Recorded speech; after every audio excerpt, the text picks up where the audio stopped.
So, should we talk some movies then, Isaac? Sure. I've had lots of questions in from the readers, actually. They were very hyped about you talking to us today. So, first question. Me and my co-worker, we actually got a chance to watch Ninja Shadow of a Tear recently. It's an amazing film, Isaac. Great choreography, beautifully shot fighting scenes. What makes the action and martial arts genre so special for you? I think that, there are some directors who came to do action movies or martial arts movies by chance, Yeah, and some that from day one decided that that's what they wanted to do, and that's because I've been involved in martial arts, mainly karate, since I was a kid, yeah, since I think 1971. I mean, in the beginning, I was just training in karate. I was not thinking about movies, but at a certain point with Bruce Lee movies, I think after seeing The Way of the Dragon, that I knew that he directed it, yeah. I started to think, maybe I want to direct martial arts movies. That's awesome. That's basically it. I mean, so it was kind of a decision from day one that that's what I want to do. And because I'm familiar with martial arts, it helps me to understand how to transfer it from the choreography that you see Yeah, into the screen and keep also the story and the character and the mood and the emotional state where the character is to the audience. yeah, There's another point about it. Because I'm coming from Japanese karate, clean techniques were always in my mind. I want to see the technique. I want to see that it's clean. yeah. I want to see that it's explosive. I don't want to hide the technique. And like I feel or I know that the audience also wants to see, because you go to see a martial arts movie mainly to see the martial arts. Yes, it's about story and character always. Yeah. Because if the story and character don't work, then the fight there won't be any emotional attachment to the fight. Absolutely. Let's say the story works, you are with the characters, you like the good guy, you hate the bad guy, etc. Now you want to see the technique, you want to see the fight. And I always enjoyed seeing, like from the days of Fred Astaire and Gene Kelly, when they dance, you see them dancing from head to toe, you see the technique. Yeah, When you see a Bruce Lee movie, you see the technique. It's not too close. It's not choppy. You see that a side kick is a side kick. A spinning hook kick is a spinning hook kick. You see the combination. Also, when you work with talented people, yeah. and they can do more than a few moves, they can really do long combinations. And I think the audience, maybe they don't understand in cinema, but they feel when there's a cut and they feel that there is no cut. It registers inside and they appreciate it more. Yeah, definitely. I think that's interesting because obviously we're just talking about Ninja Shadow of a Tear. Scott Adkins in particular, he's such a talented martial artist, and you really do represent that on screen. Like the fight scenes in particular are amazing. They're so well choreographed, and like you say, it feels real the way that you shoot the film. So how do you go about planning for the fight scenes? Like when you're storyboarding, how do you translate it into a fight sequence on screen? So in the beginning, when I was starting to do it, I mean, this was already, I think, in high school, and then in film school, I was really thinking and breaking down the fight and making not storyboard, but kind of stick figures. All right. Later on, after years, experience really kicks in, and especially after I started basically delegating the fights to a fight choreographer, stunt coordinator, fight choreographer. I see the choreography. Let's say if it's during a rehearsal, or even if I see it for the first time, you feel that there's an inside rhythm into a fight. Yeah. It's exactly like a real fight. I mean, like a fight in a dojo, or even competition fight, or when you take a kata and kata is broken into segments. Yeah. The fight is segments. So even when I see it for the first time, you feel the rhythm. It's like music. And that rhythm will create a segment. once you say, or once you know, this is segment number one, you say, okay, now let's find the optimum way to shoot it. So we'll see the technique. We're serving the technique. We're basically serving the god of action. Yeah. We do an action movie. So let's give justice to the fight, find the right angle to shoot, or the right camera move to shoot that segment right. Yeah, that's really interesting. So would you say a lot of the combat that you do film is more physical? Would there be a lot of blows exchanged, punches hit? Would that happen in one of your shoots? No, I don't believe in physical contact, and I'll tell you why. Reason number one, we're just doing a movie. Nobody should get hurt. We're not curing cancer or sending a rocket to the moon. Yeah. No reason that no one will get hurt. But this is one thing. Now, I'm not trying to be righteous. Now, let's talk from selfish point of view. Okay. From selfish point of view, I want to get the best performance from the actors. Yeah. Now, when somebody is tense because he knows that he might get hurt or he will get hurt, he will tense. So his reaction will not be as good as it can be. Ah, okay. But if you know that you are totally safe, then you can be totally relaxed. If you're totally relaxed, your reaction to the hit, smoking mirror hit, it's all fake, will be a great reaction. Then your timing will be perfect. Yeah, that's an excellent point. Okay. Now, there are points, there are segments, or there is some kind of segment say, okay, here we're going to make contact. Yeah. But everybody knows there will be a contact. So the actors are prepared for it, okay? And it becomes a part of their mental preparation. You know, okay, I'm going to get hit here. Yeah. So, okay, let's do it, you know. 1, 2, 3 takes, that's it. You know, let's don't do it more than this because it starts to be heavy on the body. Yeah, yeah. But it's exactly like we're not shooting real bullets. Mm-hmm, of course. You know, it's the same with the hits. Yeah. No, that's really cool. So like I mentioned in our email chat, we were recently talking to Scott Atkins about Boyka. So I was interested in asking, something has changed or is changing in Boyka. Because that character is deeply religious. Already you see from is establishing the scene that establishes him in Undisputed 2. Yeah.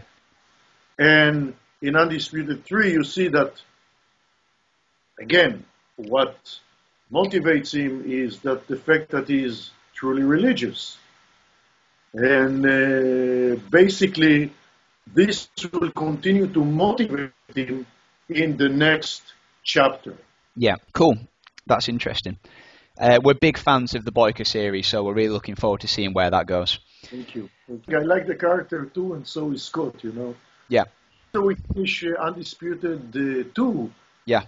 I was in New Image Millennium office in Los Angeles, and Scott was visiting from the UK, and he came to visit the office, and there was a producer there, and he just saw the movie, and he loved the movie. But so he was talking to me and says, Isaac, I really like the movie. And Scott was with me, and he didn't recognize Scott because Scott did not look like Boyka. Of course. Like the English gentleman that he is. And Scott says, yeah, I'm very happy you liked it. And he turned to Scott and says, were you involved in the movie? And Scott told him, look, I'll give you a hint. I was in the ring, African-American guy. And only then the guy recognized him, and he couldn't believe that Scott is, you know, That's so funny. That's so funny. You really love that character, you know. No, we're big fans of Scott. We had a really good chat with him last week. So yeah, we noticed recently you made some comments about illegal downloads.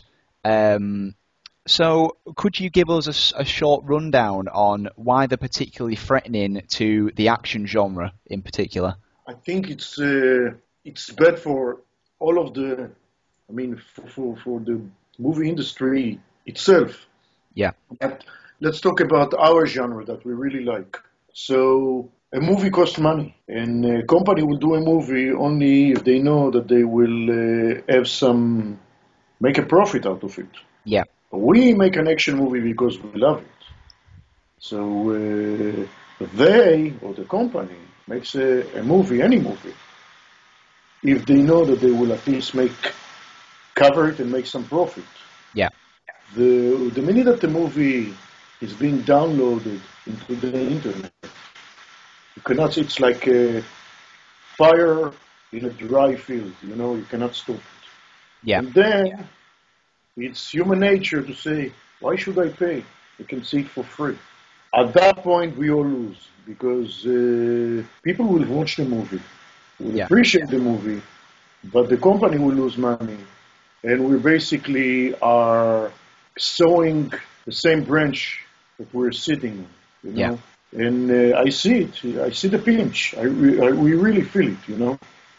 No, we absolutely agree with you. It's a real problem. I think music had the same problem, and it's a big problem also with music.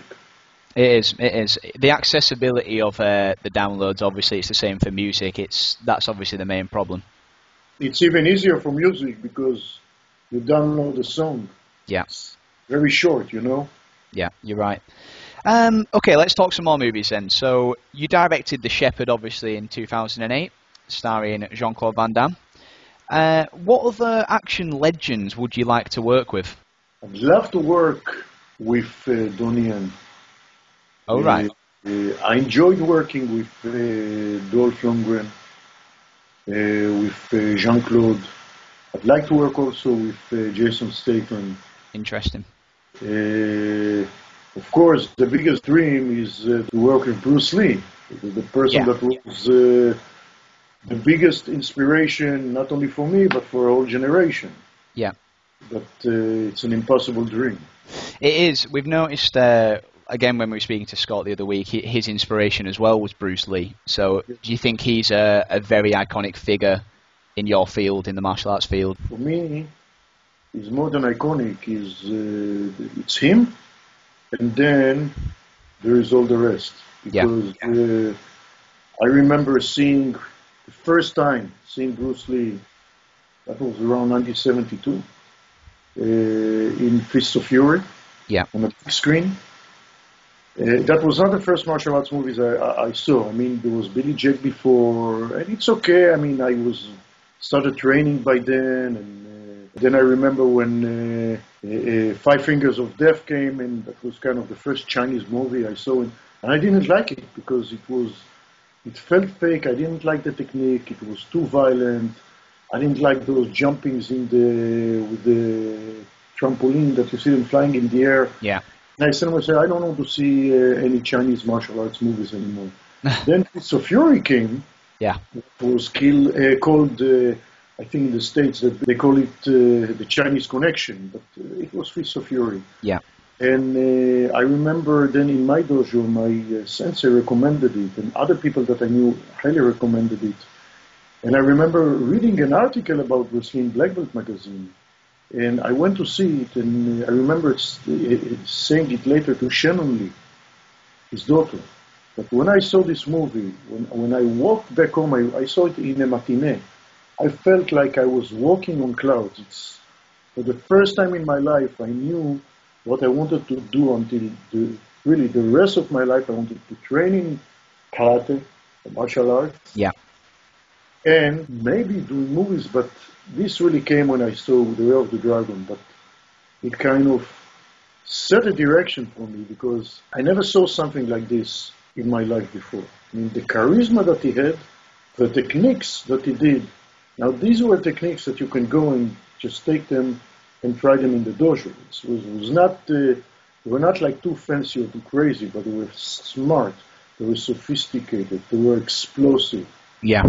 And until now, every once in a while, I go and I see them. I see his movies, and they do something for me or to me, which no one else has done since. That's amazing.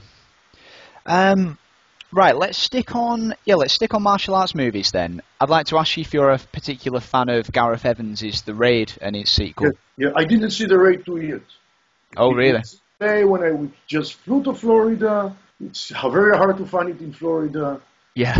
I guess I'll have to go to get a DVD or to I'll tell you what though, Isaac, without any spoilers, I actually think it's better than the first one, the sequel. Yeah, I heard because It is amazing. yeah, Michael J. White told me about it, and I was very envy at him that he saw it. Also, Arnold Stovall. I'll tell you what I envy most of Garrett is that when I shoot my movies, I have like undisputed 30 shooting days, 1 unit. Yeah. Ninja Shadow of a Tear, 36 days, 1 unit. Wow. That's And, really short. Very short. Undisputed 3, even shorter, 30 days. Wow. So it's like when I hear that they shot for 100 days, Yeah. I'm like, I'm jealous, you know, because when you do an action movie, the most important factor for me, besides the story and character, let's say we have the script, we have the story, we found the location, it's cast, we're okay. Yeah. Now it's the time to shoot. It's the time to shoot. And from when I shoot from morning to evening, I'm like, in a way, I'm very stressed to finish the day or how not to compromise. So, yeah, I mean, it's sometimes very discouraging, you know. Well, the end product of your films, like I think Ninja Shadow of a Tear is an absolute masterpiece in terms of a martial arts film. So I had no idea it was a 30-day shoot, so you should be very proud of that. It's an amazing film for such a short shoot. I appreciate this, but it's not me, it's the people that I work with really, I surround myself with really good people. That's very noble. Was, Tim Mann was the fight choreographer, but let's say in Undisputed 3 it was Arnold Stovall, in Undisputed 2 it was J.J. Perry. Then I have an amazing cinematographer, Ross Clarkson, is just amazing. And we've been working together since Undisputed 2. I have an amazing editor, Irit Raz. We worked together in over 15 times. And she has a very sharp eye and she's very critical. So it's really the people that you are working with. And I was lucky to work with really good producer, especially in Millennium, Boss Davidson, that for me, I see him as my sensei when it comes to filmmaking. I think he's a great producer, and he's giving me really the carte blanche to go and to do what I want, and with total support, because himself, he's a director too, and he understands the needs of a director, and he understands story like no one else. And it's not about me, it's about the people that are around me, and I give them the credit, not me, absolutely not me. Not to mention when you work with talent like Scott or Marco Zaror or Ken Kosugi, so really, or Michael J. White, this is really the difference, you know. Yeah, no, absolutely. That's very honourable to think that. So I assume you've heard that Patrick Hughes will be making a US remake of The Raid. What are your opinions on that? Because my personal thoughts are that it's not a film that needs to be remade. So what are your thoughts about that? You said it yourself. Why to... first, okay, you can do a remake and you can do a remake. I had a meeting 2 years ago with Scott Strauss from Screen Gem. Okay. I think. And he told me that they want to do the movie, but not so much as a martial arts movie, and they want to take some names, and I kind of told him, you are kind of defeating the purpose, because again, it's my opinion, you know, everybody can do whatever they want, but The Raid, like Undisputed movies, or Ninja, the actors, they're doing their own stuff, right? Like Jackie Chan, like Bruce Lee, like Donnie Yen, etc., right? They're not being doubled. Meaning that you take an aim, as much as he will try to do his best, it will be hard for him to do everything. Yeah. A, because the insurance will not let him do it, the insurance of the movie. Yeah, because he might get injured. of course. B, because unless he's really trained martial artist, like Jean-Claude Van Damme or Dolph Lundgren or Gary Daniels, there are some limitations with what he can do. That means at that point you have to double him. Yeah, The minute you doubled him, you basically defeated it's not the raid anymore. yeah, It yeah. becomes a regular movie. You can't have the intimacy if you've got a double playing the role. You can't have the headshots, so it doesn't work the same. That it goes to the point. So then why to remake the movie? Absolutely. Well, our suspicions are that the film won't be cast with a martial arts intent, because we were sort of thinking of people we could see cast in that lead role, and the only real name we could think of who's nearing the profile is Scott Adkins, because he's got the acting profile and he's got the martial arts background. But we fear that with studio intervention and them wanting to get big names involved, they're going to overlook people like Scott, and they'll get a Hollywood name in, like you say. So it's a shame. You said it yourself, exactly what is going on in the studios, because you have to understand, we love the genre of action or action martial arts. We really love it. For others, it's another genre. They see it from a business point of view. Yeah. We can be emotional about it. They are more calculated. It's business. They're more calculated about it. So, and I understand them. It's like everybody has a passion for something else. Some is for stamps, some is for fishing. I mean, Florida here, everybody's fishing, Yeah. And for me, I see it. It's interesting, but it's not my passion. Yeah. So they will see our passion in a way that we see somebody that is collecting stamps. Yeah. It's okay, You can be passionate about it, but I am not, Definitely. So that's what it is. Yeah, it's a real shame. So going back a little bit, we talk about Patrick Hughes. Obviously, he's just directed Expendables 3, which arrives in August. Are you a fan of the Expendables franchise? I know it's not martial arts particularly based, but it's a staple of the action genre. Yeah, look, the best thing in the Expendables genre, it's like a class reunion, Yeah. You see all of those iconic figures and they're together. So it's that feeling of reunion. Yeah, definitely. We like that about it. So obviously, The Expendables is a big Hollywood movie by now. It's got a lot of a following. Is it something as a director that you would like to get involved with, something like The Expendables? Yes, I do. You would. Could you see yourself getting involved with it in the future? Is it something you'll pursue, going for a big Hollywood sort of action movie? I would love to. Right. So we actually had a few writers writing in. This is well, I've worded the question a little bit better than the writer wrote in, but they basically, Lionsgate are set to make a new Power Rangers movie. I'm not sure if you've heard about that, but obviously you have heard, yeah. So you've been involved with the franchise for a number of years. You've written a lot of episodes. Is it something that, again, as a director, it'd be something you'd be interested in getting involved with, a mainstream, borderline superhero movie with the Power Rangers? Would you like to get involved with something like that? Absolutely. Because I think I know the conventions really well, unless they want to do it different than the series and then convention. Maybe they want to reinvent the wheel. If they want to reinvent the wheel, it's a different story. But if they want to go with whatever became so popular, I would love to be involved in it, as I know the convention.